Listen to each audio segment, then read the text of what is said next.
ಕನ್ನಡದ ಪ್ರಸಿದ್ಧ ಕಾಮಿಡಿ ಕಲಾವಿದ ಬೆಳ್ಳಂಬೆಳಗ್ಗೆ ಸಾವನ್ನಪ್ಪಿರುವ ಸುದ್ದಿ ಎಲ್ಲರಿಗೂ ಆಘಾತ ತಂದಿದೆ. ಜೀ ಕನ್ನಡದಿಂದ ಎಲ್ಲರಿಗೂ ಚಿರಪರಿಚಿತರಾಗಿರುವ ರಾಕೇಶ್ ಪೂಜಾರಿ ಇಂದು ತೀರಿ ಹೋಗಿದ್ದಾರೆ. ಎಲ್ಲರನ್ನು ನಕ್ಕು ನಗಿಸುತ್ತಿದ್ದ ರಾಕೇಶ್ ಪೂಜಾರಿ ಈ ರೀತಿ ಸಾವನ್ನಪ್ಪಿರಲು ಕಾರಣವೇನು ಎಂಬುದು ಗೊಂದಲವಾಗಿದೆ. ಆಪ್ತರು ಹೇಳಿರುವ ಮಾಹಿತಿ ಪ್ರಕಾರ ಮದುವೆಯ ಮೆಹಂದಿ ಕಾರ್ಯಕ್ರಮದಲ್ಲಿ ಭಾಗಿಯಾಗಿದ್ರು. ಎಲ್ಲರ ಜೊತೆ ನಕ್ಕು ನಲಿದು ಖುಷಿಯಿಂದ ಡ್ಯಾನ್ಸ್ ಕೂಡ ಮಾಡಿದ್ರು. ನಂತರ ಮನೆಯಲ್ಲಿ ಸ್ವಲ್ಪ ವಿಶ್ರಾಂತಿ ಪಡೆದಿದ್ದರು.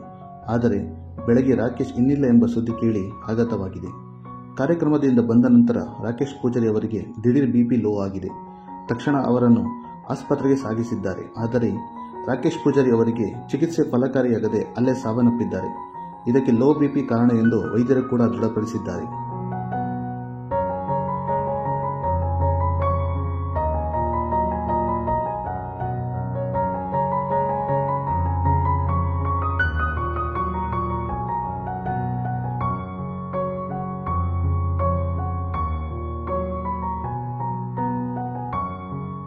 ರಾಕೇಶ್ ಪೂಜಾರಿ ಜೀ ಕನ್ನಡದ ವಾಹಿನಿಯ ಜನಪ್ರಿಯ ಕಾರ್ಯಕ್ರಮದ ಕಾಮಿಡಿ ಕಿಲಾಡಿ ಸೀಸನ್ 3ರ ವಿನ್ನರ್ ಕೂಡ ಆಗಿದ್ರು.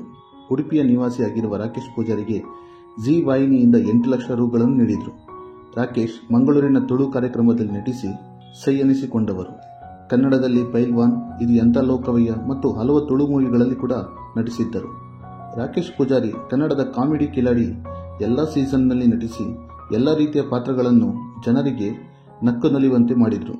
ಆದರೆ ಇವತ್ತು ಅತಿ ಚಿಕ್ಕ ವಯಸ್ಸಿಗೆ ತೀರಿ ಹೋಗಿರುವ ಸುದ್ದಿ ನಿಜಕ್ಕೂ ಕನ್ನಡ ಚಿತ್ರರಂಗಕ್ಕೆ ಆಘಾತ ಉಂಟು ಮಾಡಿದೆ.